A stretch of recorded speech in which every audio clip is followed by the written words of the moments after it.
Good morning students, welcome back to our channel. आज हम लोग पढ़ेंगे वर्ब्स के बारे में। टेंस को पढ़ने के लिए वर्ब्स का पढ़ना बहुत ही ज़रूरी है, क्योंकि बच्चे टेंस का स्ट्रक्चर तो याद कर लेते हैं, लेकिन उनको ना कन्फ्यूजन रहता है कि हमें V1 कहाँ यूज़ करना है, V5 कहाँ यूज़ करना है। वर्ब्स के ना अलग अलग फॉर्म्स हैं, तो उन्हें कब कहाँ यूज़ करेंगे, आज हम लोग उसके बारे में पढ़ेंगे। सबसे पहले हमारे पास V1, जिसको हम लोग बेस फॉर्म भी कहते हैं, और V1 को हम लोग प्रेजेंट इंडेफिनिट टेंस के साथ इस्तेमाल करते हैं। V1 हम लोग तब इस्तेमाल करेंगे जब हम लोग का जो सब्जेक्ट है वो प्लूरल रहेगा।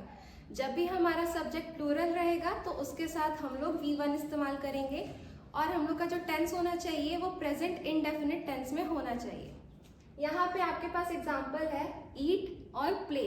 यहाँ पे एक और एग्जाम्पल दिया गया है, क्योंकि ईट का जो पांचों फॉर्म है वो डिफरेंट हो जाता है, लेकिन प्ले में V1 V2 आप लोग देखेंगे कि वो याद करना इजी है। इसके बाद हमारे पास आता है V2, जिसको हम लोग पास्ट फॉर्म कहते हैं। इसको हम लोग पास्ट टेंस के साथ इस्तेमाल करते हैं, और इसमें ऐसा कोई भी दिक्कत नहीं है कि सिंगुलर होना चाहिए या फिर प्लूरल होना चाहिए। हमारा सब्जेक्ट या तो सिंगुलर हो या तो प्लूरल हो, कोई भी टाइप का हो, हम लोग V2 को इस्तेमाल कर सकते हैं। और कब करेंगे इस्तेमाल, जब हम लोग का टेंस जो है वो पास्ट टेंस में होगा। एग्जाम्पल यहाँ पे ईट का V2 होता है एट, और फिर प्ले का V2 होता है प्लेट। इसके बाद हमारे पास आता है V3, जिसको हम लोग पास्ट पार्टिसिपल फॉर्म भी कहते हैं। इसको हम लोग इस्तेमाल करते हैं परफेक्ट टेंस के साथ। अब हमारा परफेक्ट टेंस कौन सा होता है, जिन जिन सेंटेंसेस में हैज, हैव या फिर हैड है, और परफेक्ट टेंस के साथ ही इस्तेमाल होता है V3। जैसे कि ईट का V3 है ईटन, और प्ले का V3 है प्लेड। प्ले का V2 और V3 दोनों सेम होता है। अब आते हैं हमारे पास V4। V4 का दूसरा नाम है प्रेजेंट पार्टिसिपल। V4 बनाना बहुत ही इजी है। आप कैसे V4 बना सकते हैं, V1 में जब ing आप ऐड कर देते हैं तो हमारा V1 से V4 बन जाता है, और V4 को हम लोग क्या बोलते हैं, प्रेजेंट पार्टिसिपल। V4 हमारे कौन से टेंस में इस्तेमाल होता है, V4 हमारा इस्तेमाल होता है कॉन्टिन्यूअस टेंस में। जैसे कि आपके पास एग्जांपल है, ईट का V4 हो जाएगा ईटिंग। ईटिंग हमने कैसे बनाया, V1 प्लस ing। प्लेइंग कैसे बन गया, प्ले प्लस ing। ईटिंग और प्लेइंग ये दोनों है आपका V4, ईट का और प्ले का। इसके बाद हमारे पास आता है V5, जिसको हम लोग इस्तेमाल करते हैं प्रेजेंट इंडेफिनिट टेंस के साथ।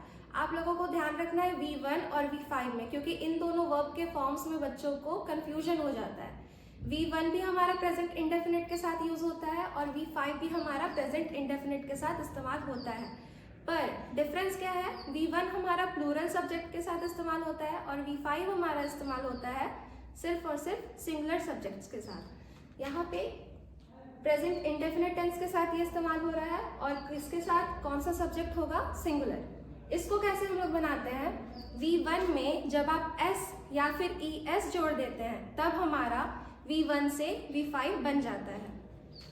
फॉर एग्जाम्पल, ईट का V5 होता है ईट्स, प्ले का V5 होता है प्लेज। हमने कैसे बनाया, V1 में S जोड़ दिया, यहाँ पे भी V1 में S जोड़ दिया।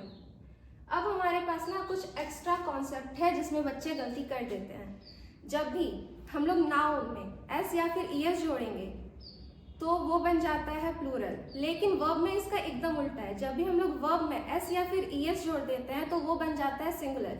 हमेशा आप लोग याद रखिएगा कि नाउन में S और ES जोड़ने से बन जाता है प्लूरल, वर्ब में S और ES जोड़ने से एकदम उसका अपोजिट, वो सिंगुलर बन जाता है। एक और चीज़ है हमारे पास, आई मतलब मैं, यू मतलब तुम। इसमें लगता होगा कि सिर्फ हमारे बारे में, एक पर्सन के बारे में ही बात हो रहा है, लेकिन ये एक्सेप्शन है। आई और यू के साथ हमेशा हम लोग प्लूरल वर्ब्स ही इस्तेमाल करते हैं। तो बस आज की वीडियो में इतना ही था।